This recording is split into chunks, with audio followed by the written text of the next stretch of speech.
Can you stay here tonight? The ranch had a way of waking before the sun. Long before the horses stirred or the wind rolled across the dry grass, he was already up, boots laced, flashlight clipped to his belt, making his first round along the perimeter fence. His name didn't matter as much as the role he carried. A single black father, a security guard trusted to keep the place safe through the long nights when everyone else slept. He worked for a sprawling ranch on the edge of a quiet rural town, where the land stretched wide and secrets traveled faster than truth. His life was simple, deliberate. Mornings started with coffee strong enough to bite back, and ended with checking on his young son before bed, making sure homework was done and prayers were said. No chaos. No surprises. He preferred it that way. The town knew him as reliable. Quiet. The kind of man who nodded politely at church and kept to himself after service. Sundays were routine. He sat near the back pew, his son beside him, listening more than speaking. People whispered sometimes, not unkindly, just curious. A widower raising a child alone. A man who worked nights instead of chasing promotions. He didn't correct them. He had learned that explaining your life rarely changed people's opinions. His focus stayed narrow. Work hard, raise his son right, stay out of trouble. That was the code he lived by, especially in a town where everyone watched everyone else. The woman arrived one early spring morning, her moving truck kicking dust into the air as it pulled into the small house near the ranch's outer road. She was white, early 30s, with a tired grace about her, like someone who had been strong for too long without rest. She wore black more often than not in those first weeks, even when the sun climbed high. The town learned quickly why. Her husband had died suddenly. No long illness, no warning. One moment alive, the next gone. She had followed the land here because it was his dream. A quieter place. A fresh start. Now she stood in it alone, carrying grief like something fragile and heavy at the same time. They noticed each other the way neighbors often do, not through conversation at first, but through patterns. He saw her light stay on late into the night during his patrols. Saw her sit on the porch some evenings, staring at the fields as if waiting for something to return. She noticed him walking the fence line, steady and unhurried, the ranch radio crackling softly at his shoulder. They exchanged polite nods at first. Nothing more. In a town like this, too much friendliness too soon invited speculation. And both of them were already under quiet scrutiny. Him as the single father, her as the grieving widow. The church played its role, as it always did. Women brought casseroles to her door, standing just long enough to assess her sadness before whispering prayers. Men shook her hand firmly, offering condolences mixed with advice. Lean on the Lord. Time heals. Family members visited from out of town, filling her small house with voices and expectations. Some stayed too long. Some left too quickly. What lingered was the silence afterward, the kind that pressed in at night when memories got loud. From his house across the way, the security guard sometimes paused during patrol and looked toward her place, not out of curiosity, but concern. He knew that silence. He lived with a version of it himself. And though he didn't know it yet, the distance between their houses was smaller than the space grief was about to close. If you watched till this point, thank you. Before we continue, take a moment and comment where you're watching from. Sometimes, knowing we're not alone makes these stories hit a little deeper. The first real interaction didn't happen in daylight or after church, or during one of those polite moments where words were expected. It happened on a night when the wind pressed hard against the ranch fences and the sky hung low and heavy, threatening rain. His patrol had been long already. The radio crackled with routine check-ins, and his flashlight swept across familiar ground. Gates locked, barns secure, nothing out of place. By the time he headed back toward his small house on the edge of the property, exhaustion sat deep in his bones. He was thinking about his son asleep inside, about reheated dinner waiting on the stove, about how quiet his life had become. That was when he saw her porch light flicker on, then off, then on again. It was a small thing, easy to ignore, but something in the way the light hesitated made him slow his steps. Inside her house, the silence had turned sharp, the kind that made every creak sound like a warning. She stood in her kitchen staring at the sink, water pooling beneath a leaking pipe. She didn't know how to stop. Her husband had always handled things like this, not because she couldn't learn, but because they had fallen into those small, unspoken roles couples do. Now every drip felt like proof of his absence. She had tried tightening the valve herself, hands shaking, breath shallow. The water kept coming. Panic rose, not loud, but insistent. Her phone lay on the counter. She scrolled through contacts she didn't feel ready to use. Family would worry. Church women would talk. And then she thought of the man across the way. The security guard. The father. The one who walked the fence every night like the world depended on it. She hesitated long enough to feel foolish, then grabbed her coat. When the knock came, it was soft at first, almost apologetic. He opened the door expecting wind, and found her standing there instead, rain beginning to mist her hair, eyes wide with something between embarrassment and desperation. For a second, neither of them spoke. In towns like this, appearances mattered. A white widow at night. A black man opening his door alone. Both of them understood the weight of the moment instantly. "I'm sorry," she said finally, voice tight. "I wouldn't bother you this late, but my sink won't stop leaking." I didn't know who else to ask. He saw the tremor in her hands, the way she kept glancing over her shoulder as if the darkness itself was listening. He stepped aside without hesitation. "It's fine," he said calmly. "Let me grab my tools." He followed her back across the gravel path, mindful of the space between them, of the way eyes might look if anyone happened to glance out a window. Inside her kitchen, the air felt different, stale, heavy with grief and detergent and memories. He knelt beneath the sink, working quietly, asking simple questions to keep her grounded. She stood nearby, arms folded, explaining more than necessary, apologizing again, mentioning her husband, stopping herself mid-sentence when the words became too sharp to continue. He didn't rush her, didn't fill the silence. He fixed the pipe with steady hands, the kind that had learned patience through long nights and responsibility. When the water finally stopped, she let out a breath she hadn't realized she was holding. She insisted on offering something, tea, coffee, anything, but he declined gently, glancing at the clock. His son would be stirring soon. Still, before he left, she spoke again, quieter this time. "Thank you," she said. "I didn't realize how hard it would be, not having someone to call." He met her eyes then, not long enough to invite misunderstanding, but long enough to let her feel seen. "You don't have to carry everything alone," he said. The words surprised them both. Outside, the rain finally began to fall in earnest, tapping against the roof like punctuation. And as he walked back to his house, he felt it, that subtle shift. The sense that something small and human had begun. Not romance. Not yet. Just the breaking of silence. The days after that night slipped into a cautious rhythm, one shaped by restraint rather than familiarity. They did not suddenly become close, nor did they pretend the knock on his door had not happened. Instead, something quieter took root, an awareness. He noticed when her curtains stayed drawn until midday. She noticed when his patrols ran later than usual, his silhouette passing beneath the ranch lights long after the town had gone still. When they crossed paths, their conversations remained brief, polite, almost careful. A nod by the mailbox. A soft, "good morning," at the edge of the gravel road. In a town where stories traveled faster than facts, both of them understood the importance of moving slowly. Yet beneath that restraint, something had shifted. The silence between them no longer felt empty, it felt watched. Her grief deepened in waves, unpredictable and unforgiving. Some mornings, she woke convinced she could manage, moving through her house with purpose, answering messages from church women who checked in daily, attending Sunday service, and sitting stiffly through sermons about endurance and God's timing. Other days, the house felt unbearable. The rooms were too large, the corners too quiet, every object reminding her of what had been lost. Her husband's jacket still hung by the door. His boots sat by the wall, untouched. Family called often, urging her to come stay with them, to leave the ranch behind. "A woman shouldn't be alone like this," her sister said. "People will talk," her aunt warned. Even at church, the looks carried meaning, sympathy layered with expectation.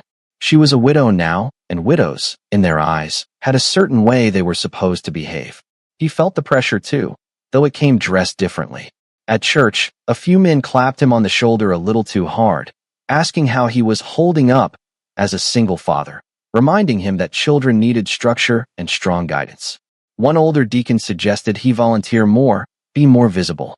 "People respect a man who stays in his lane," the man said with a smile that didn't quite reach his eyes. He understood what that meant.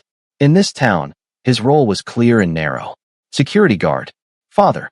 Quiet man who didn't attract attention. Being seen too often near a grieving white woman could turn kindness into suspicion. He had lived long enough to know how quickly narratives could form without his permission. It was a week later when the call came. Not a knock this time, but a message sent just after midnight. He had finished his patrol and was sitting at the kitchen table, reviewing his son's homework for the morning, when his phone buzzed. The message was short, almost hesitant. "I'm sorry to bother you again. I can't sleep. The house feels too quiet." He stared at the screen longer than he meant to. He thought of his son asleep in the next room, of the rules he had built his life around. He thought of the looks at church, of the way kindness could be twisted. But he also thought of the night she stood in his doorway, rain in her hair, holding herself together by will alone. He replied simply, "I'm awake. Do you need me to come over?" The pause before her response felt heavy. Then, "Would you mind just sitting for a bit? I don't want to be alone." He arrived with distance in his posture and intention in his steps. He stayed near the doorway at first, careful not to cross lines that didn't need crossing. They sat at opposite ends of the living room, the only light coming from a small lamp she hadn't turned off since her husband's death. She talked, not in a rush, but in fragments. About the night she lost him, about the sound the house made afterward, about the fear that crept in when the lights went out. He listened the way he had learned to listen years ago, without interruption, without solutions. When her voice cracked, he didn't rush to fix it. When she cried, he let the silence hold them both. Time passed unnoticed until she looked at the clock and whispered, almost ashamed, "I don't think I can face the night alone." The request hovered between them, heavy with implication. He thought of his son again, of what staying might mean, and of what leaving might do. He stayed, not in her bedroom, not close enough to invite misunderstanding. He took the chair by the window, sitting where he could see the porch light glow against the dark. Outside, the ranch lay quiet, the fences standing guard as they always did. Inside, something fragile settled into place. Her breathing slowed. The house, for the first time in days, felt occupied. When morning came, it brought more than light. It brought consequence. He left before dawn, slipping out unnoticed, but the town had a way of sensing change. And as the church bells rang that Sunday, both of them would feel it, the weight of staying and the cost that was sure to follow. Morning light didn't erase what had happened. It sharpened it. When he stepped back into his house just before sunrise, the air felt heavier than it had the night before. His son was still asleep, sprawled across the bed in the way children do when they feel safe. He stood in the doorway longer than necessary, watching the slow rise and fall of his chest, grounding himself. Nothing improper had happened. Nothing reckless. And yet, he knew better than to believe intention would matter more than perception. In towns like this, people didn't need proof. They needed only suggestion. By the time he brewed his coffee, his thoughts were already racing ahead. To church, to work, to the sideways glances that would come if anyone decided to connect dots that weren't theirs to connect. She woke later, the house bathed in pale morning light, confused for a moment by the unfamiliar calm in her chest. For the first time since her husband's death, the night had passed without panic clawing at her throat. Then memory returned, slow and insistent. The chair by the window, his quiet presence, the way he had stayed without asking for anything in return. Gratitude followed quickly, but so did fear. Her phone buzzed with messages she hadn't answered yet. Her sister reminding her to be careful. A church woman asking if she would be attending the widow's support meeting that afternoon. A message from her mother that read simply, "People are talking. Protect yourself." She hadn't told anyone about the night. She hadn't needed to. The town seemed to sense things before they were spoken. At work, the ranch felt different to him too. Not the land. It was the same wide stretch of open field and worn fence posts. But the people. A coworker lingered longer than usual during the morning briefing, asking casual questions about his night patrol. Another joked lightly about keeping an eye on everything, his smile sharp around the edges. He answered carefully, giving nothing away. Still, he felt it, the shift in tone, the subtle narrowing of space. By lunchtime, a supervisor pulled him aside, not to accuse, but to advise. "You're a good man," the older white ranch manager said, voice low. "Just remember this place has eyes. Folks expect a certain order." He nodded, swallowing the familiar frustration. Order, he knew, often meant knowing when to step back, even when stepping forward was the right thing. Church that Sunday felt heavier than usual. She arrived alone, dressed modestly, sitting where she always did. He came later with his son, sliding into the back pew. They did not look at each other, not because they didn't want to, but because restraint had become necessary. The sermon was about boundaries, about resisting temptation, about appearances and testimony. Every word landed too close to home. When the service ended, she was surrounded almost immediately. Women offering prayers that felt like inspections, questions wrapped in concern. Are you managing on your own? You know you should lean on the church. One woman leaned closer and whispered, "Be careful who you trust right now." Across the room, he watched men shake his pastor's hand, eyes flicking toward him and then away. He left quickly after, his son tugging at his hand, unaware of the weight settling on his father's shoulders. The distance between the houses grew, not physically, but emotionally. He stopped walking past her porch during patrol, choosing longer routes. She kept her curtains closed even in the afternoon. When they did speak, it was brief and necessary. A text about mail left in the wrong box, a polite exchange near the driveway. Both of them felt the loss of what had brought peace, yet neither spoke of it. One evening, as the sun dipped low and painted the field in gold, she stood at her window and watched him secure the outer gate. For a moment, she almost called out, almost crossed the space that fear had rebuilt. But the voices echoed louder than her heart. Family expectations, church standards, the unspoken rules of a town that preferred grief neat and kindness contained. She stepped back instead, and in the quiet that followed, both of them understood the truth they hadn't yet named. Compassion had consequences, and the cost of being seen together was only beginning. Time did not move forward so much as it stretched. Days passed, then weeks, each one settling into the space left by words unsaid. He returned to routine with a precision that bordered on discipline. Early patrols, quiet meals, evenings spent helping his son with schoolwork before bed. From the outside, nothing about his life had changed. But inside, the absence of those late-night conversations weighed heavier than exhaustion ever had. He caught himself listening for her porch light during his rounds, then forcing his gaze away. He reminded himself why distance mattered. He had a child watching his choices, a reputation that had been carefully built and could be undone with a single rumor.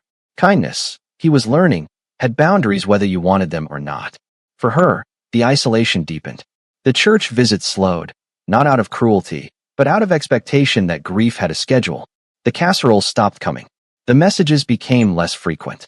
She attended the widow's support meetings when guilt pushed her through the doors, sitting in circles where stories were shared in neat arcs of sorrow and recovery.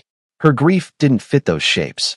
At home, she baked when the silence grew loud, filling the house with warmth that faded too quickly.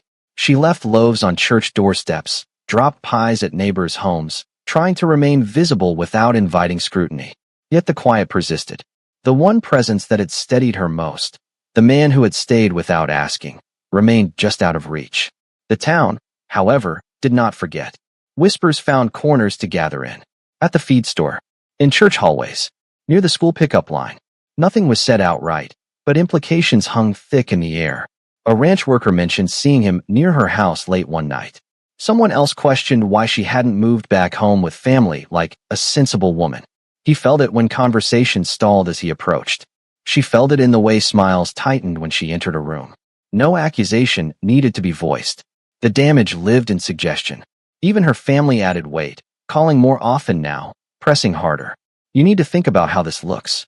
People will assume things. Your husband's memory deserves respect.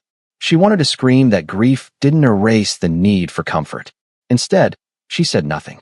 One evening, after a long patrol, he found something unexpected on his porch, a small paper bag tied with twine. Inside was a loaf of bread, still warm, the scent familiar and grounding. No note, no explanation. He stood there longer than necessary, letting the moment settle. She had found a way to reach out without crossing the lines drawn around them. He understood the message in its quiet simplicity. I remember. I'm grateful. I'm still here.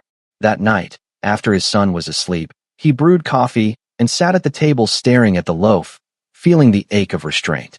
He wanted to knock on her door, to tell her she didn't have to retreat so completely. But he didn't. Wanting and doing were different things now. Days later, she found a small bag on her porch in return. Coffee beans wrapped carefully, a blend she had once mentioned liking during one of their early conversations. Again, no note. No trace of presence. just the reminder that kindness could exist without being seen. These exchanges continued, quiet and deliberate. Bread, coffee, a bouquet of wildflowers left carefully by her steps. Each gesture small enough to avoid gossip, meaningful enough to ease the ache of distance. They spoke less, but understood more. And in the fragile balance between caution and care, something steady began to form. Not romance, not yet, but trust that survived scrutiny. The town might watch, the church might whisper, but in the space between kindness and rumor, they found a way to hold on without letting go. The town began to move on in the way small towns always do, not because wounds were healed, but because attention shifted. New gossip surfaced. Another family faced trouble. A sermon series changed. The pressure didn't vanish, but it loosened just enough to let them breathe. He noticed it first during patrols, when coworkers stopped lingering near the end of his shifts, when conversations returned to weather and work instead of half-formed questions. He still kept his distance, still measured his steps carefully, but the tension no longer sat in his chest every waking moment. Healing, he realized, often came disguised as fatigue lifting rather than joy arriving. Her healing looked different. It came in small acts of courage she barely noticed at first. Opening the curtains in the morning, letting sunlight touch the places grief had claimed. Sitting on the porch again, even when neighbors passed by. She still dressed simply, still carried her loss visibly, but she no longer shrank beneath it. At church, she sang softly one Sunday, surprising herself when her voice didn't break. The older women noticed too. Their glances softened. Their questions turned gentler.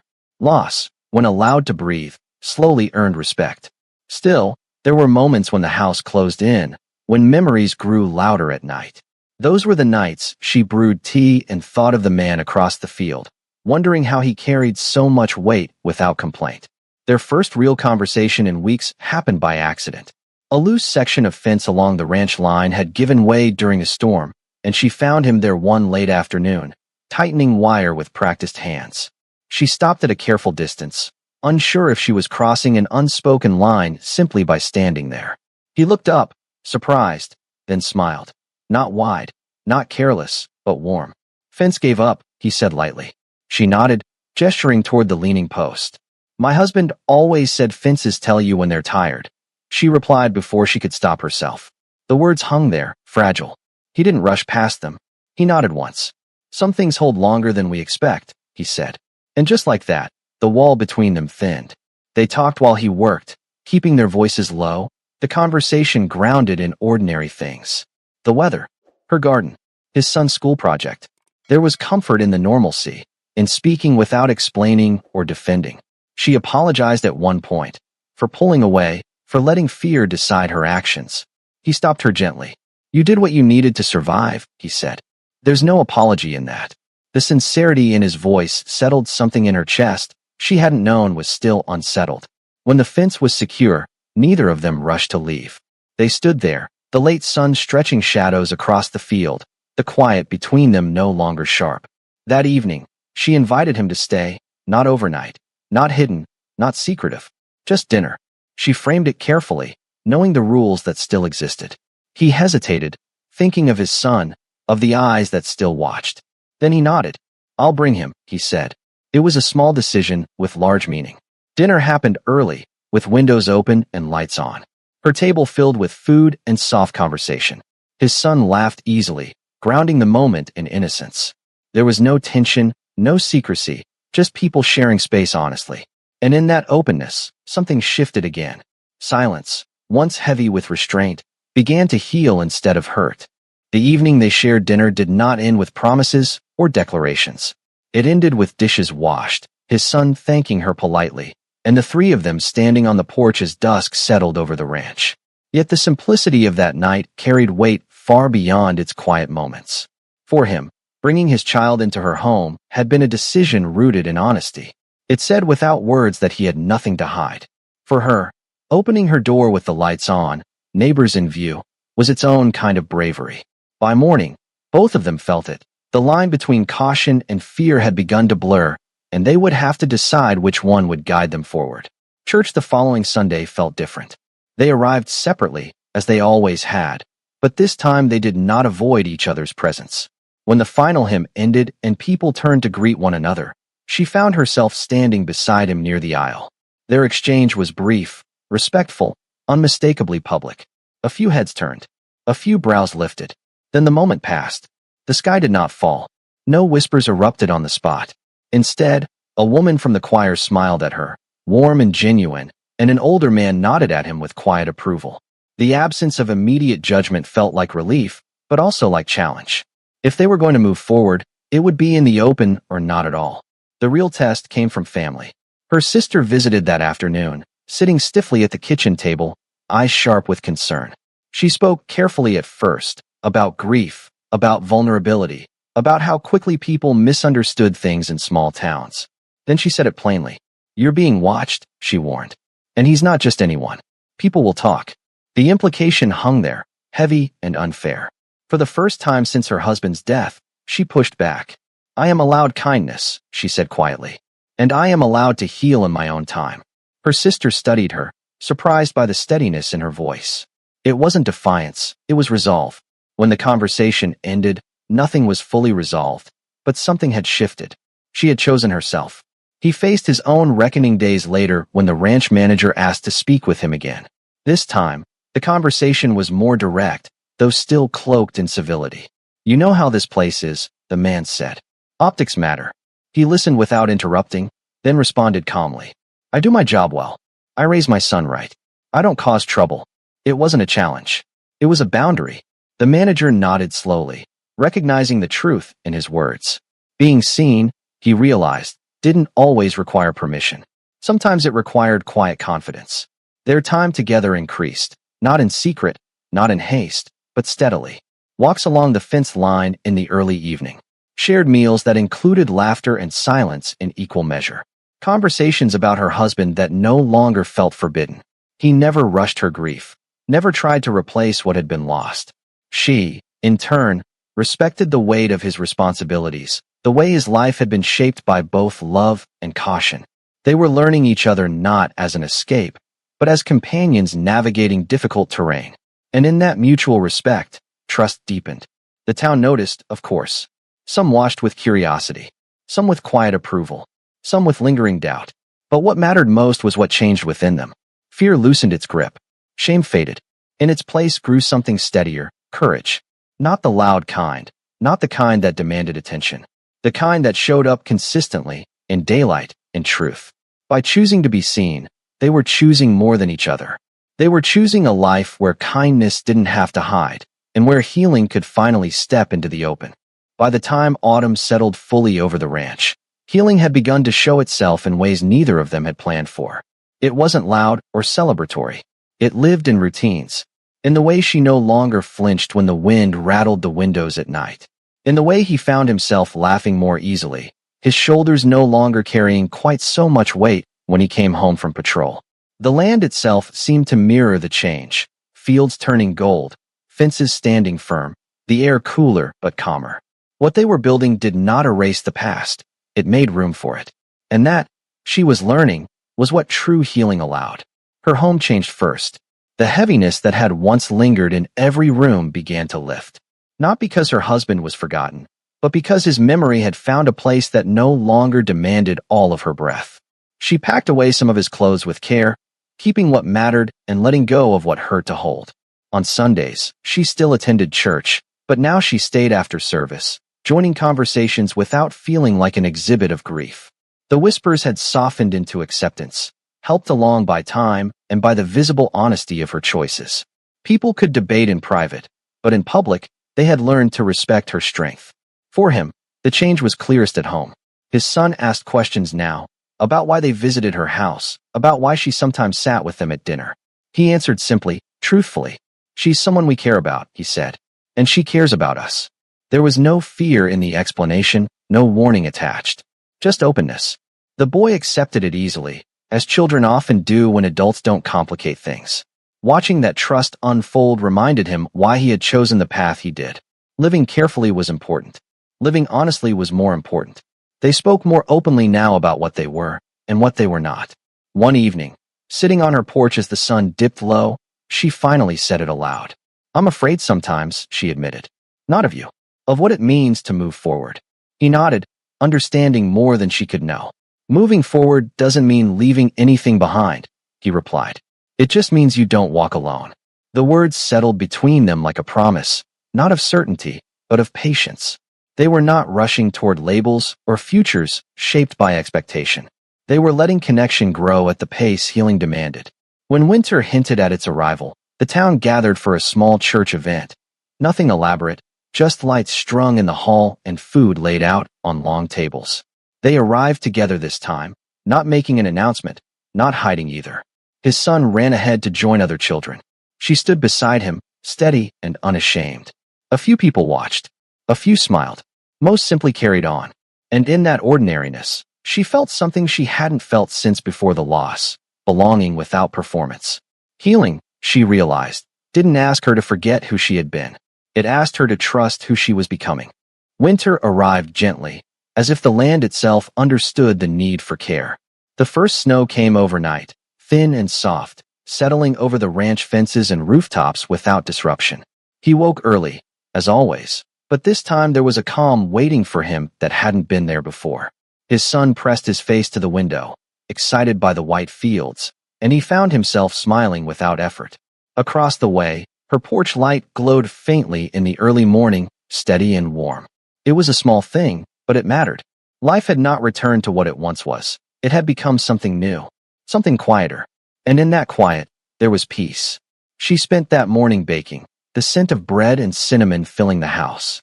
It no longer felt like she was baking to fight silence, but to welcome presence. When she stepped outside later, bundled against the cold, she paused to take in the view. The ranch, the snow, the familiar path between their homes.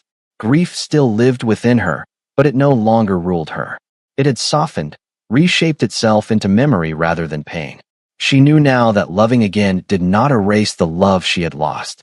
It honored it by proving her heart was still capable of warmth. That truth had taken time, courage, and more restraint than she ever imagined.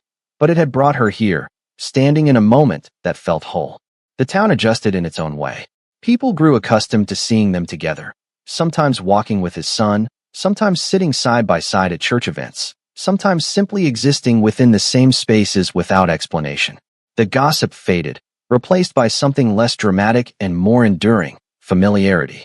Even her family softened, seeing the steadiness in her eyes, the return of laughter to her voice. They might not have understood everything, but they no longer questioned her strength. His world changed too. At the ranch, trust replaced caution. At home, his son spoke freely about the future, about plans and ideas that included her naturally.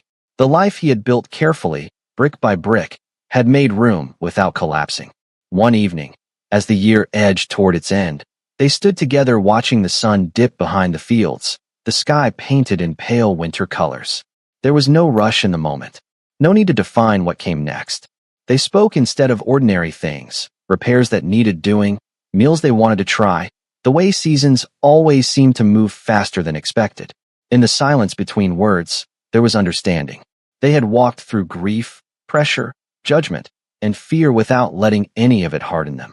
What remained was trust, earned, tested, and quietly strong.